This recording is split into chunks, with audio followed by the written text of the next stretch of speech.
where is my waste going? And there's such a lot of waste that we generate, but where is it going? What can I do with it differently that can benefit myself, that can benefit the community?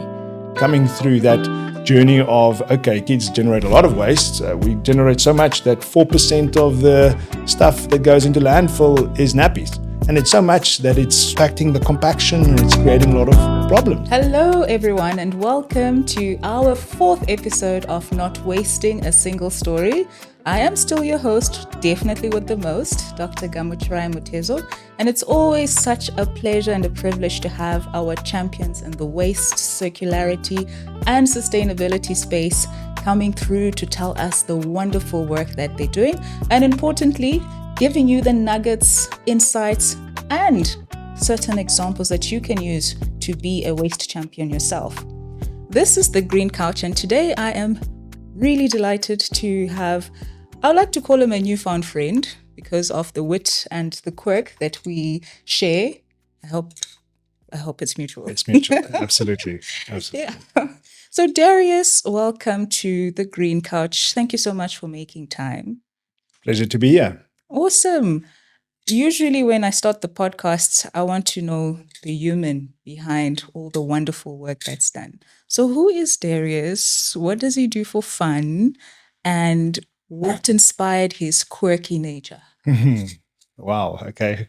That's a deep question and probably many layers, but yeah, look, it's the fun question, I must say, is one of those things as you grow up and you become a dad, you know, that's where your fun time goes. Yes. And so the days of doing sports and, you know, all these endurance things, I'm a bit of a sucker for punishment. Oh, okay.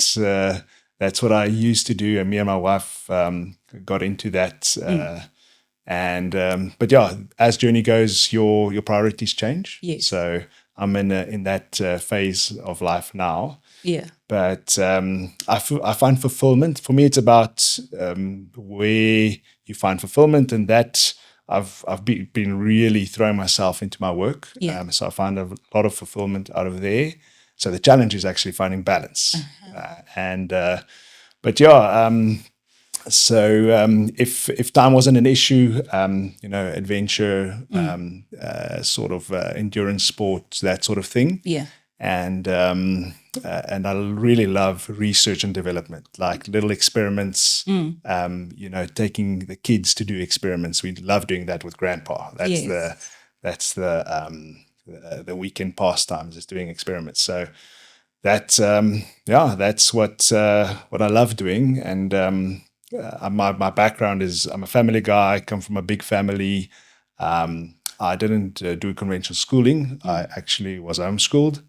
And I did. I've got a bit of a off the beaten track history and past, which is it has benefited me. I think tremendously in a world that's very changing. So that's what basically a brief summary of my background. I'm a chemical engineer. I went on to study chemical engineering at University of Pretoria. And later on, I enrolled for an MBA. It took COVID for me to finish it. Thank you, COVID. So, yeah, finish that and start a family. That was COVID. Okay. But I love business. I'm an entrepreneur. It's in my blood. A family of entrepreneurs and engineers. Okay. So but I love Africa. I love spending time in Africa. I love, seeing things evolve and develop. I just have a keen interest for most things scientific. It's these days, it's not really about reminiscing about what you'd like. It's really about what you liked and committed to, and now following through, you know. So one of the things that I sort of personal philosophy I've developed is that you're really defined by what you're willing to suffer for. Yeah. not by what you like. A lot of people have comments about what they want to see in the world, or how they want to, how they would do it differently to others. But it's actually about what you do and what you're willing to endure some discomfort for to make happen. Yeah. Like you're also a doctorate. To contribute to the body of knowledge takes effort. It takes a lot of commitment, sacrifice to get there. I can also say thank you, COVID. Yeah, really. Thank you very much. Yeah. So yeah, there was some upsides to it. I mean, it was a tough time for all of us, obviously, but it was that just getting that focus. I think focus was something that came through that time. Yeah, because we needed to find ways of keeping the mind busy, or else the idle one would just have us jumping out of windows and things in between. Yeah, yeah. All right. It's really nice to get to know your background. When you were growing up, were issues of sustainability part of your conversations as a family, or you just found yourself getting into, say, waste, circularity, and everything only at a tertiary level? It's interesting. It's a good question, really. And for me, it was a bit different because of the way we grew up. I grew up on a farm, firstly, and my mother is Swiss. So from a very small age, we were into composting and Nice. the multi-bin system. Everything had a place because that's how it runs there. I think now there's probably like 21 compartments in your bin. Your Nespresso pods go there, your this goes there. It's like, but so that sort of rigidity I grew up with. Yeah. And I still remember taking garden waste to a landfill in Brits, close to Brits. We grew up in Hartbeespoort. And on the landfill, like busy throwing stuff off the trailer. And I found this aeroplane lying on the landfill. And it was like this Boeing 747 model without a wing. But that obviously went back in the car, and that gave many hours of joy. Waste diversion. Yeah. So I remember that quite vividly. So I don't think it was a passion per se to divert waste. That came later. Yeah. And obviously building business out of it. But so I think not tolerating waste has definitely been a part of my upbringing. But there are, as we learned, there are many steps to that journey. Yes. So, so I did, I think there's a sort of feeling that, let's say unwritten view that kind of put me on that journey. So what really happens at varsity, I would say, like chemical engineering is probably one of those, how should I say, villainous titles, because the chemical engineers are the ones that designed the big, refineries and the big fossil fuel power plants and the big plastic facilities. I get you. People see it very much like that. And when I was studying, a lot of the bursaries came from, the fossil industry, and mining industry. And I think many of them have really reinvented themselves, many of the companies in those industries, to become more circular. But at that stage, it was the hump and dump and, linear business model, which the world has been built on. And it's only after that, when you look at the mass balance of any business and any project, there's always this nuisance bit, which we call waste. Yeah. Whether it is, an effluent or a solid waste or a gaseous waste, it's always there in the flow sheet. And funny enough, people have just in many cases been ignoring it. The whole dilution is a solution methodology has been ingrained in a lot of these old infrastructure facilities, but also in the minds of the people that run the flow sheet. Yeah. That's where the big change happens, is when you design. if you don't design with it in mind, from a process point of view, it Yeah. becomes a challenge. So I think coming from your domestic and personal life, and then moving into being schooled on how the world works, Yeah. then I think one starts realizing what's happening and what has been happening. And then after that, seeing that there's actually business opportunities in that. That's how the journey really went for me. Because, doing business the same way everyone has done it will never create new value. That's where you compete in the red ocean with everyone that does the same thing. The real change happens if you can do it more efficiently, and efficiency means less waste.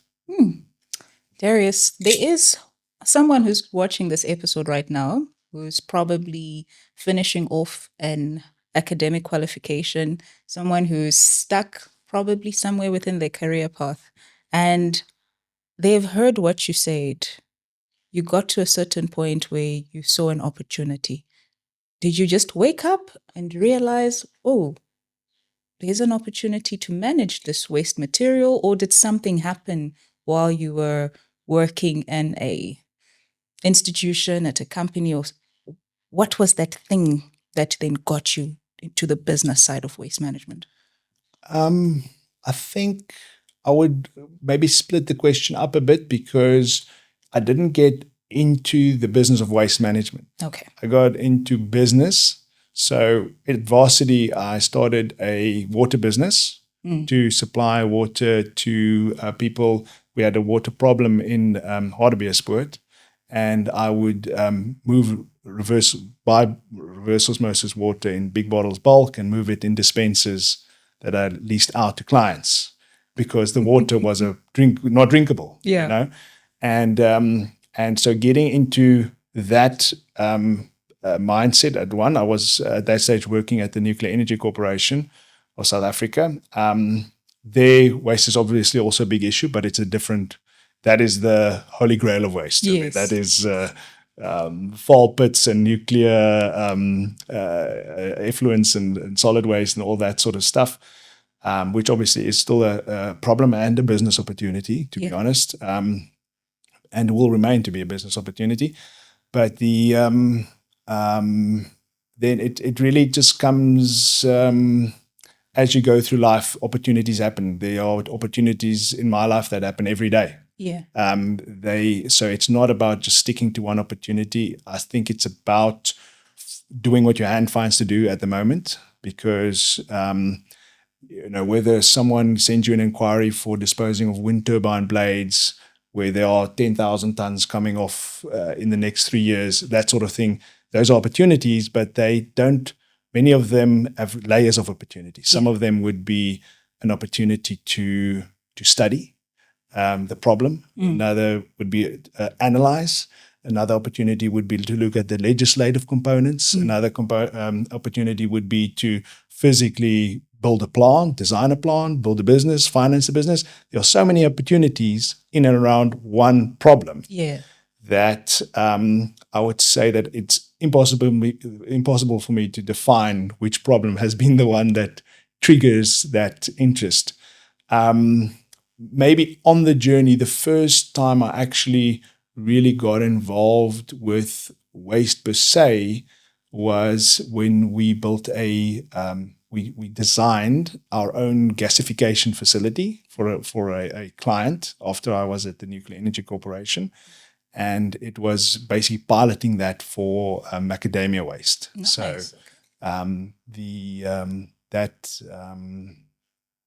that was really, and at that stage, you didn't see it as waste. It was feedstock. Yeah. And it's only then working with some big waste management companies that became involved that look for or solutions into waste was applicable.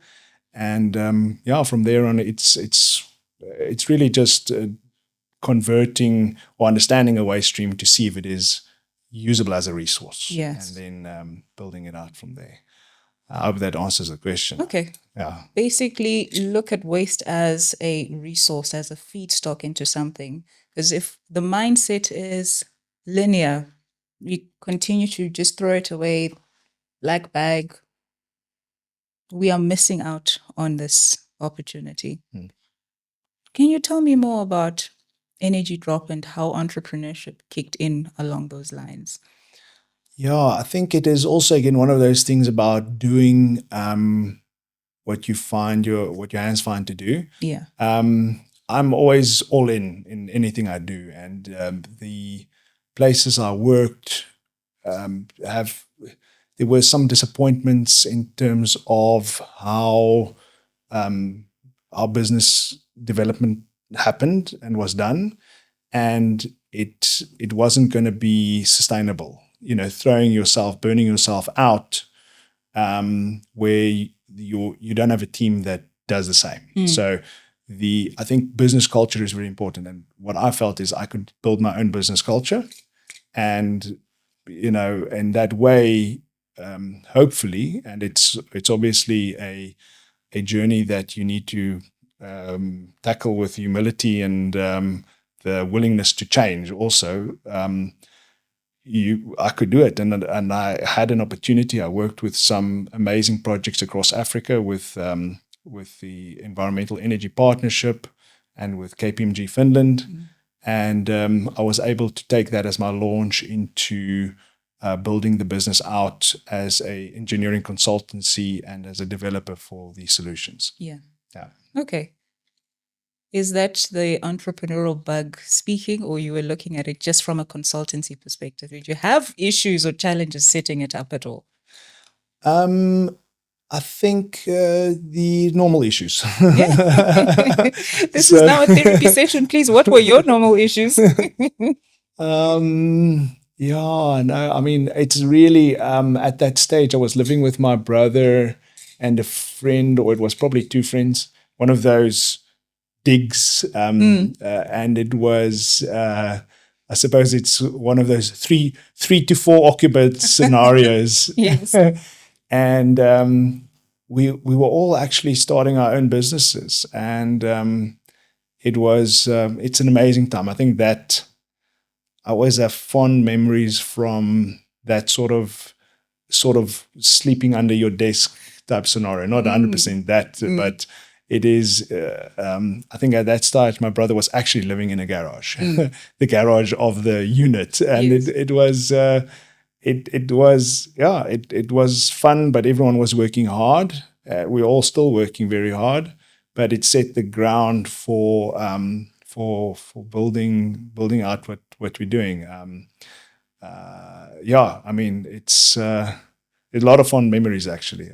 Okay, this is quite different and refreshing, because starting a business, generally, whatever sector it is, there are days you see your ancestors and you wonder, what the hell am I doing? And then there are other days where you're like, you know what, I see where I fit. Yeah. And so when you have fun doing something, it actually works in your favor, because you're willing to wake up, dress up, and show up for it. Yes. And that's a key principle that our viewers and listeners can take out and say, look, find that thing within that sustainability space which will get you up and comfortable enough to sleep in a garage just for a night or two, because you see the bigger picture, you see where you're going to play a critical role. That's what I'm picking up from what you've just shared. Yes. And it's really your own terms. I think there's a lot of young people and people in general that have a lot more to give. They want to give more, but they're kept back by the system. They're kept back by the where they find themselves, by the, could be any personal arrangements, but also company arrangements. Yeah.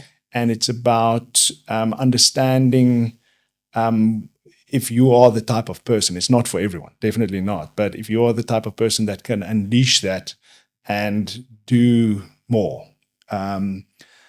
And I think there's this the scientist. I think it's the guy that developed these nanotubes. I think it's Buckminster.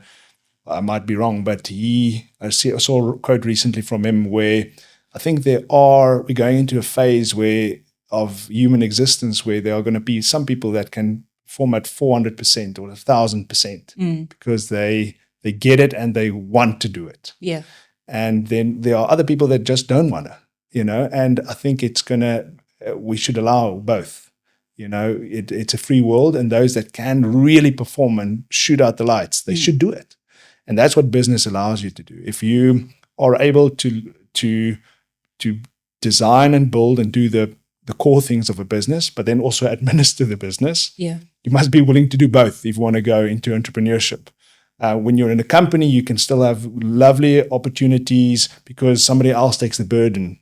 But there's a social contract and physical contracts in a business when you work inside a business. But if you want to make the decision to move into entrepreneurship, and if you are that person that really has that energy to take it forward, you will find out. Try it. And you will see how long your piece of string is. Everyone is different.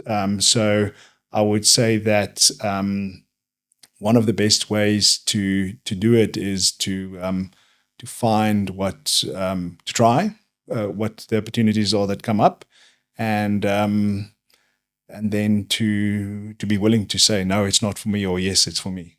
Honesty, being honest with yourself.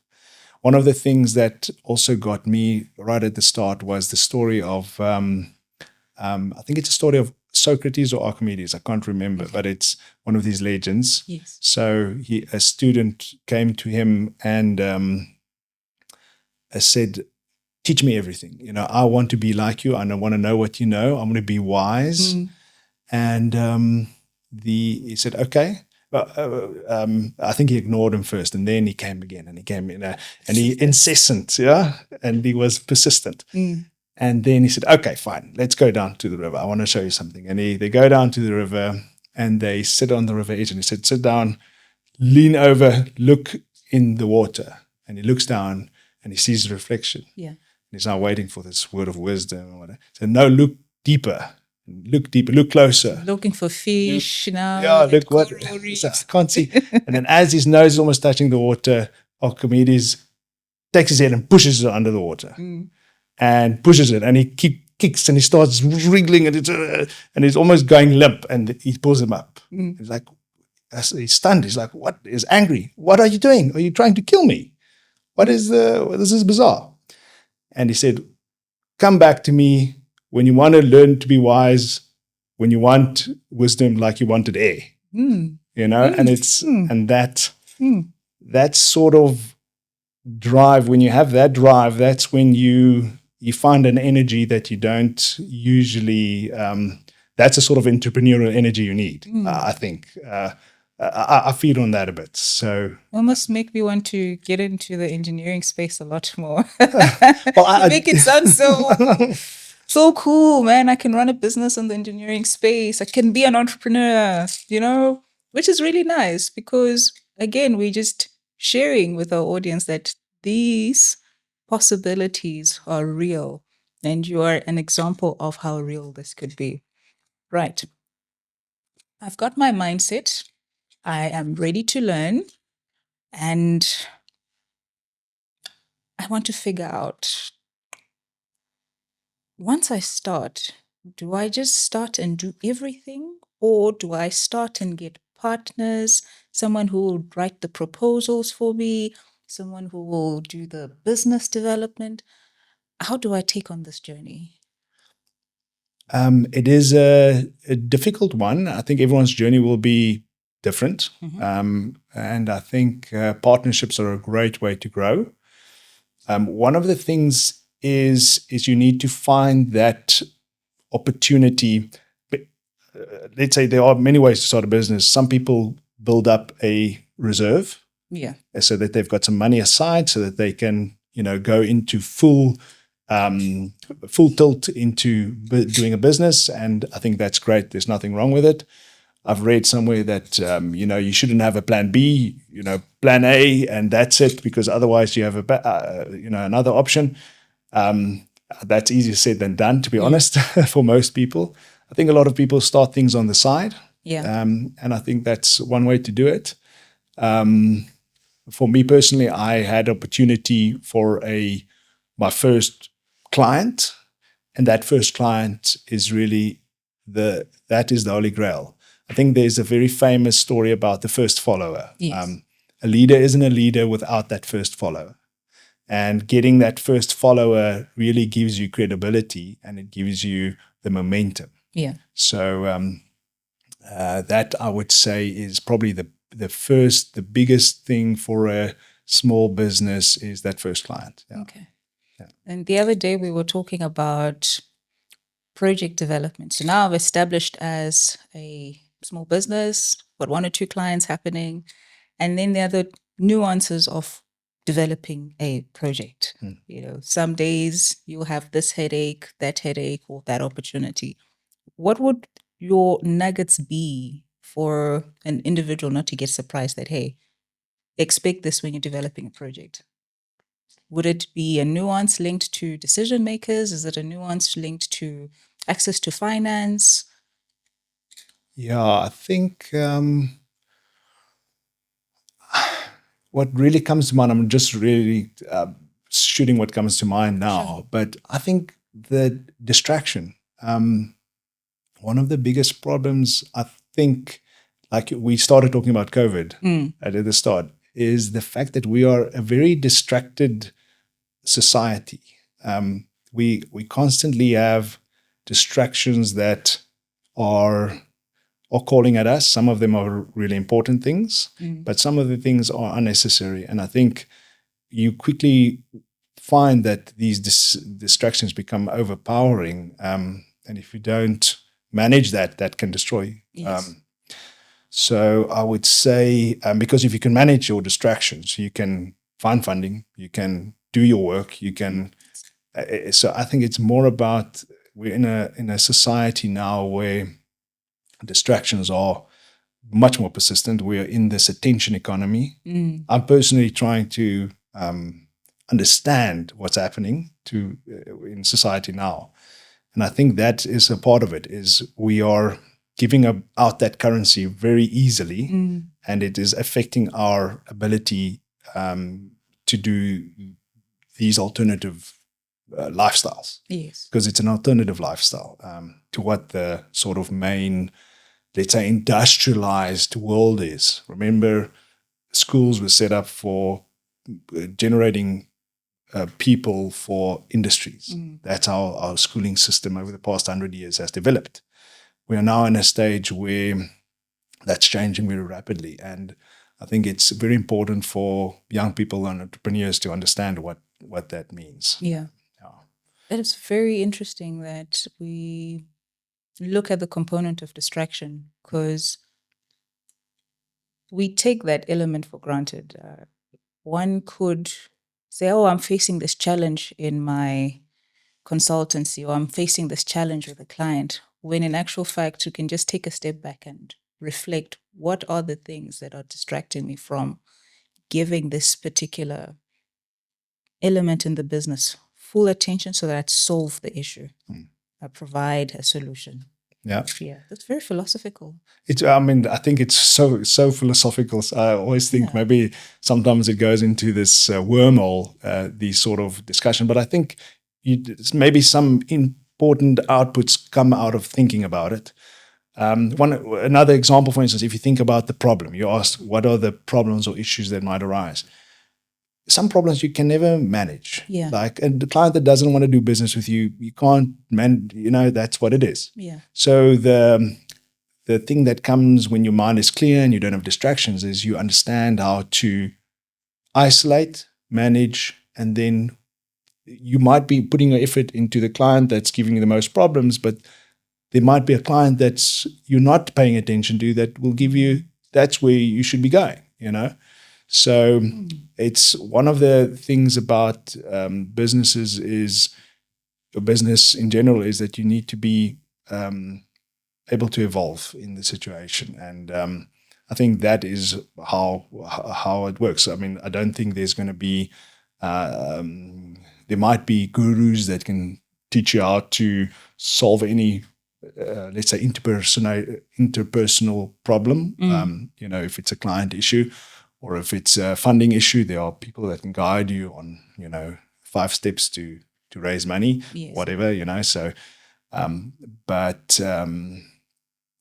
think contextualizing those problems are important. For that, you need focus. Yeah. Okay. As we wind down, what are you doing differently in raising your kids in terms of just showing, telling them, giving them an experience of all these opportunities within our sector? Oh, that's difficult. You'll have to ask my wife. Okay, she'll be on the next podcast. she's the real boss, yeah. No, I think I think loving them is the most important thing. I mean, for now, it is really difficult for them to pick up anything. Yeah, so still relatively young. Yeah, I've got young kids. So one's 2 and one is 4. Oh, okay. So what I'd like to teach them is keen interest in the world around us, in science, and science in its broadest term, really, social science, environmental science, there are so many sciences, information science. I mean, we're in a world of information science and quantum science and things that are still, we cannot even imagine what's still going to come. So I really want them to be inquisitive about it. And that the reason we are in waste management, for me personally, is without that, it's not sustainable. We don't have a sustainable world. It's not like I want to do waste management because waste management is the best thing. It's because without it, it's not sustainable. And it's a existential issue for us and for our kids. So if they understand that in this journey of inquisition, I don't know if that would be the right whatever the word is. It's placeholder. So I think that would be the key, is to make sure that they are inquisitive, responsible. You can't be inquisitive without being responsible, I would say. I sometimes look at kids and the amount of waste kids generate. And I think we're kids. People are kids. Yeah. So I think there's a lot of parallels to how to manage kids and how governments have to manage people. Yes. And to create this sort of frameworks and guidance so that people can play together. Yes. I mean, on the kids issue, I mean, during COVID, we were in Tanzania and we were living on an island there. And when we had little Ayla, on this island, there's no waste management. So there's no landfill, there's no waste collection, there's nothing. Now we have a toddler. Yes. And we decided to go the cloth nappy route. And not really hippies, but we did it. And it I learned what a bidet sprayer is. Skills development. That's skills development. And it is, so from a children point of view, and it so turned out that one of the jobs we did recently was to look at nappy disposal, so coming through that journey of, okay, kids generate waste, to, okay, kids generate a lot of waste. We generate so much that 4% of the stuff that goes into landfill is nappies. And it's so much that it's impacting the compaction and it's creating a lot of problems. Yeah. So it is, it's interesting that, if we take our population and we take the groups in terms of kids and different age, you've got nappies for kids and then nappies for old people also. Yes. If you understand it, you can quantify it, and now you can start developing solutions for it. Absolutely. So I'm already now talking solution mode, coming from kids into solutions. Entrepreneurs, solution based. But so one of the challenges that we have in the space of trying to create these businesses out of these problems is that much of the value now comes from this. I would say it's ESG, but it's ESG is very fresh. I think it would be the initial drivers of sustainability. So somebody saying that I want my area clean. And we've been doing this for thousands of years. I want my city clean, so I'm going to put this rule and this rule and this rule in place. those things now feed back into our businesses as I would say a subsidy, effectively, because virgin plastics will always be cheap, as long as the fossil fuels are cheap. Oil is now $60 a ton. It's dirt cheap. How do you make recycling work? You need people, society, families to buy into it, governments to buy into making it sustainable. Because without that, it is a difficult business to do.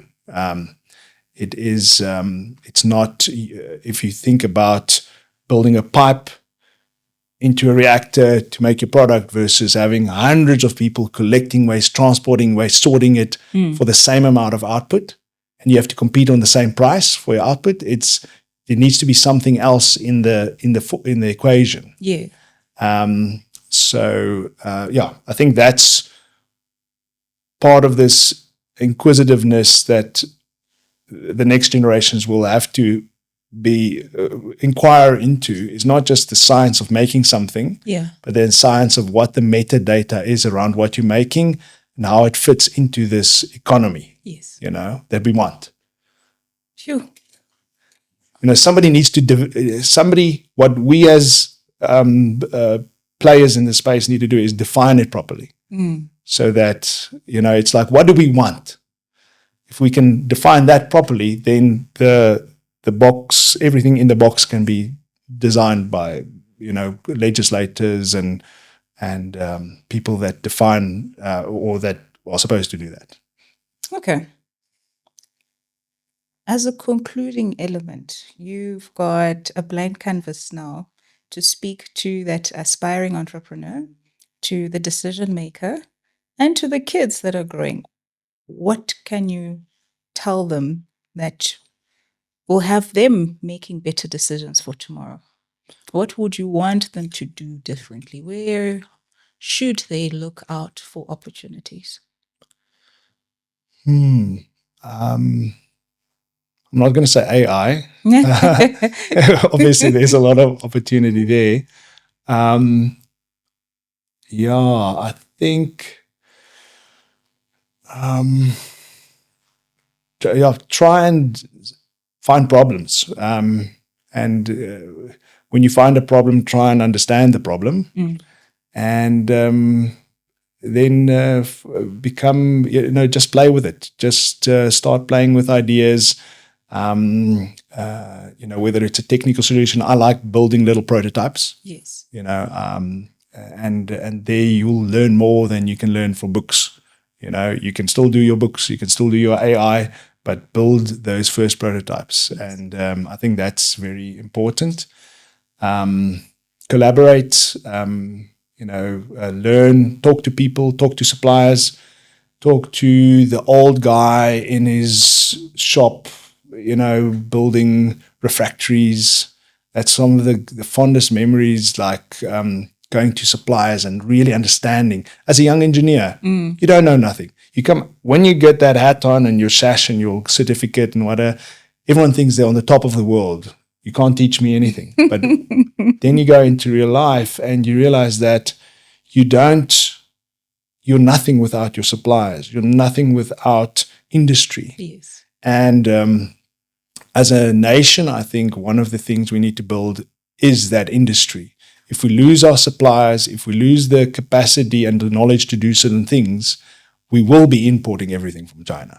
We will be not making anything here. And that for me is a big worry. Yeah. It's a big worry, really, because it is just so cheap and it's just so, it's a problem.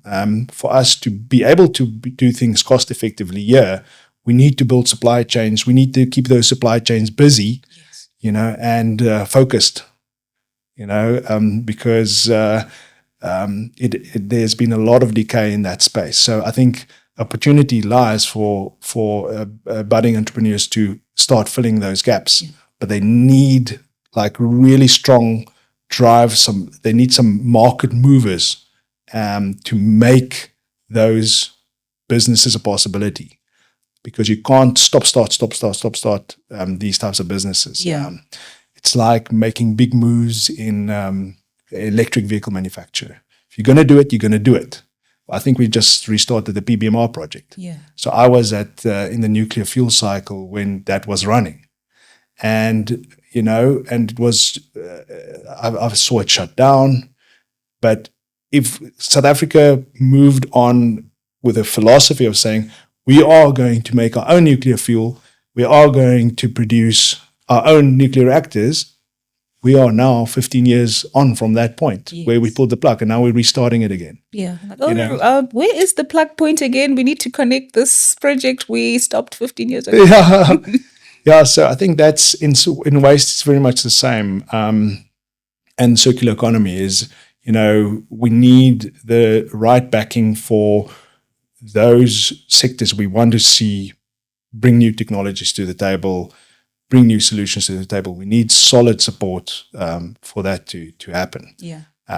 So I think one of the things from a funding point of view that I learned, I think maybe before the start, we spoke about writing applications and so on. Write your own applications, because outsourcing that, you lose the thinking process. If you write your own applications, it's a lot more useful. You can do it in a team, obviously, but it helps you focus what you want to do, and that whole process allows you to also, it refines. It's a refining process. Yeah. For all the burgeoning entrepreneurs that are busy chasing these things, we are still needing to chase it external to our governmental support. Yeah. We're all chasing it outside. We're all getting, whether it's EU funding or USAID is a thing of the past now. But, it is, we need to find our momentum. I don't think, one of the things I saw the other day is like venture capital is so small in South Africa compared to other places in the world. So I don't think our businesses here rely much on that. Yeah. Which is a pity. But, I love the resilience of Africa. Like, I think the way we build businesses are not as flashy. No. As, where funds and resources are so freely available. So I think we are much more like cockroaches, which is in the good sense, in the fact that we are able to do things efficiently. And when those businesses then mature, they are very solid. They're like an old tree, many growth rings. I think that's the benefit of going through a bit of a cauldron or a crucible. Yeah, I must agree with you. The resilience that we have as African entrepreneurs is insane. It's also when we get exposed to this kind of knowledge and nuggets that we like, oh, okay, I can do things differently. Oh, he said I can. Okay, all right. And then we make things happen, funding or no funding.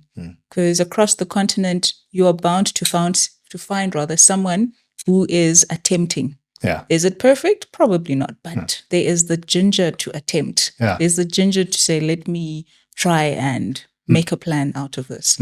Yeah. So I agree with you. It's certainly a advantage that we can capitalize on. One of the key elements I've taken out from our chat is be an intentional human being, right? Irrespective of your academic background, homeschooled, traditionally schooled, be intentional to upskill, be intentional to like things, be a liker of things, a chief liker of things, if you will. And that means going out into industry, raising your hand and saying, I'm here to be taught. Show me the ropes, and picking up the nuggets from there. Being intentional with appreciating business principles, because if you have that background as an engineer, traditional engineer or an evolving engineer, there are certain nuances of business that would, what's the word I'm looking for? Would be more relatable in the waste management space compared to a different space. And lastly, the point around you looking forward to teaching your children various sciences. now I'm speaking to the parents who are watching this. What conversations are you having during your dinners? What conversations are you having during the school runs? Because these are the decision makers for tomorrow. We can only do so much right now to set the foundation for them to be able to come with those innovations that we are speaking about and make them a reality. So I'm trusting that at a certain point, your kids will see this and be like, yeah, that's my daddy. We followed him. What is he wearing? Okay, well, hopefully it will be upcycled at a certain point. Yeah. But thank you so much, Darius, for really setting the tone. And as always, it's about celebrating and showcasing wonderful work that is happening. It's even better to appreciate the person behind Energidrop, because when people start to interact with the company itself, there's an appreciation of your vision, your mission, and your drive. So really, really appreciate the time that you have Thank you so much. taken to be on the green couch. Oh, love it. Very comfortable. Big invite to everyone to come join. Wait, thank you very much. And then at a later point, we'll have your wife here so that she can tell us about the kids. No, for sure. So, to our listeners, to our viewers, really just be intentional human beings. Our space offers a variety of opportunities. We are doing something different, which is talking about them, celebrating them, so that tomorrow you don't get stuck in this beautiful continent of ours. Everything that we see, smell, and touch is just an opportunity waiting for you and I to realize. Until next time, separate its source. Goodbye. The restaurants, can you imagine the amount of waste that get disposed there? Where does it go, actually?